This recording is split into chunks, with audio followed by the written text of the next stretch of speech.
Hello everybody, I am Catherine, I'm a feminine phenom, and I'm sorry if I'm low energy, I'm very tired and I'm very sober. Contrary to the format we've set up for these videos, I'm actually not going to drink any alcohol during this, and that's just because I really want to underline the importance of how much alcohol does not mix with the topic I'm going to talk about, which is the importance of protesting. So right now I live in Portland, Oregon, and we've had our fair share of protests the last few days. The first night of protesting, me and my roommate went looking for the march and we couldn't find them. The second night, I was too hungover to leave my bed. The third night, we finally joined in, and that happened to be the night that a riot broke out.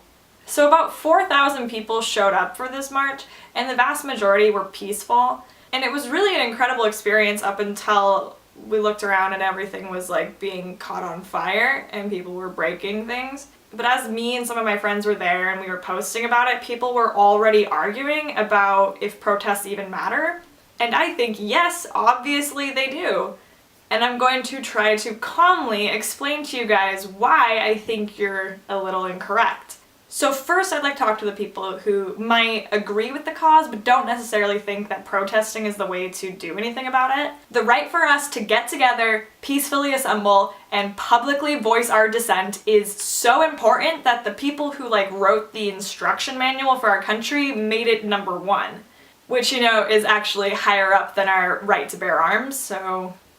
And it seems like a lot of you guys think that we all just got in a hole together and screamed at the ground and no one heard us, when what actually happened was thousands of people came together, voiced what matters to us, and guess who probably paid attention to that?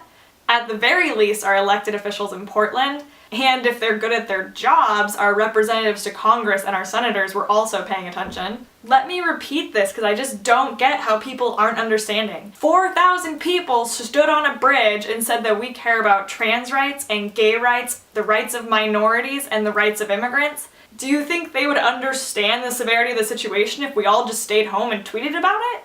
And there are a lot of people right now who are extremely frightened for their civil liberties. There was a point when we were walking and there was a transgender man standing next to me who was screaming "Trans Lives Matter" so loud, and he sounded so distraught that I teared up a little because he just got told that his life doesn't matter, his liberties don't matter, but now here are thousands of people out there saying, no, we care about you, we're gonna make sure that nothing happens to you. And to top everything off, we just told the entire world that we want a misogynistic, bigoted, Islamophobe TV personality to lead us. So to translate that for you, we've told the world that we're a giant fucking joke. And if you're embarrassed about that, guess who are the people that are trying to change the world's minds about that? Those of us who are out demonstrating and showing that we reject this. Because that's the thing, is if you're not okay with something, you protest it. Historically, that's what humans do. And while I can stand talking and having a civil discussion with those of you who just don't see how protesting can have real results in the world, I cannot fucking handle another baby boomer telling me that I am whining. I cannot convey enough about how protesting does not equal whining. It's not just a historical tradition for America, it's a historical tradition for all of humankind. Those of us who are protesting are in really good company, like suffragettes who got put in jail and went on a hunger strike that lasted until they shoved tubes up these women's noses to try and get them some food so they wouldn't die. Like African Americans who stood in the streets while they were being attacked with fire hoses. So was all that whining?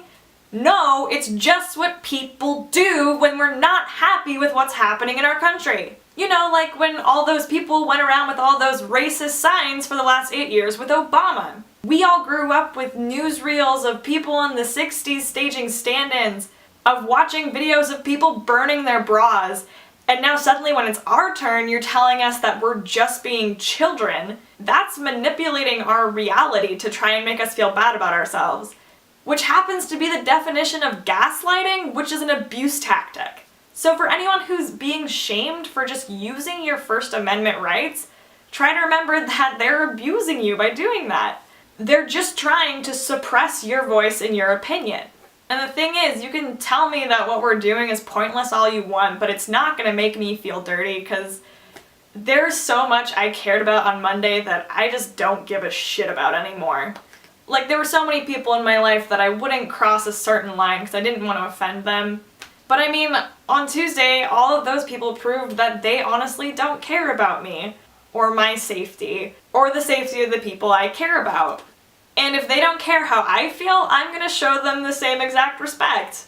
And just as a final note to anyone else who's in my generation, they're gonna try to make us think we're children, that we're not mature enough to understand what's happening, that we're being violent and belligerent. But try to remember that we are old enough to understand what's going on, we're old enough to understand our feelings and our outrage, and we're old enough to act on them in a way that we see fit. So above all, just trust yourself and trust your own instincts, and don't let them make you feel dirty. Kylie and I will probably have a lot more videos coming at you in this vein in the coming weeks. If you liked the video, please comment, subscribe, look at our other videos. If you didn't, feel free to call me a hog-faced whore in the comments. Have a nice night, and as always, stay away from boy bands and liquor. And as an added treat, here's a picture of Kylie and I when we were in high school and protesting Sarah Palin's visit to our hometown.